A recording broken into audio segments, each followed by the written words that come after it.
সবাইকে ভালো রাখার আগে আমার মনে হয় নিজেকে ভালো রাখা উচিত। হাজার ব্যস্ততার মধ্যেও নিজেকে একটু সময় দেওয়া উচিত। আমার কথাগুলো শুনে হয়তো একটু স্বার্থপর মনে হলেও কিন্তু আমি মনে করি এটা অনেক গুরুত্ব। হাজার কিছু করি না কেন, তার মধ্যেও যদি নিজের ইচ্ছেটাকে একটু সামান্য গুরুত্ব দিই না, তাহলে আমাদের ভিতরে একটা অদ্ভুত পজিটিভ ভাইব থাকে। আমরা যদি নিজে কাঁদি তাহলে অন্যকে হাসানো না অসম্ভব ব্যাপার। তুমি ভেবে দেখো, তুমি যদি নিজে কান্না করো, নিজে ডিপ্রেশনে থাকো, তাহলে অন্যকে কী করে পথ দেখাবে?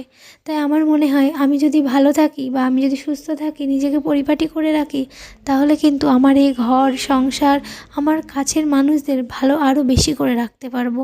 তাই আমার মনে হয় প্রত্যেকটা মানুষকে অবশ্যই ভালো থাকা উচিত।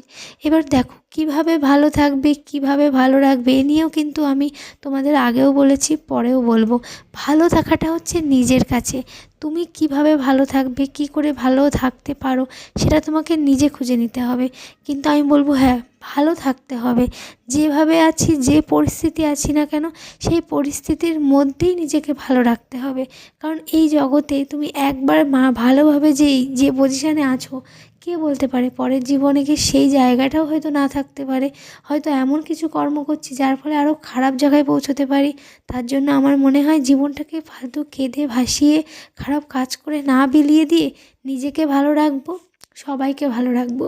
তাই সবাইকে একটা কথাই বলতে চাই, যাই করো না কেন, টাকা ইনকাম করো, কর্ম করো, তার ফাঁকেও নিজেকে একটু সময় দাও। ভেবে দেখো তোমার ইচ্ছেটা কী, সেই ইচ্ছেটার একটু গুরুত্ব দেওয়া, সেইভাবে ভালোভাবে কর্ম করে নিজে ভালো থাকো।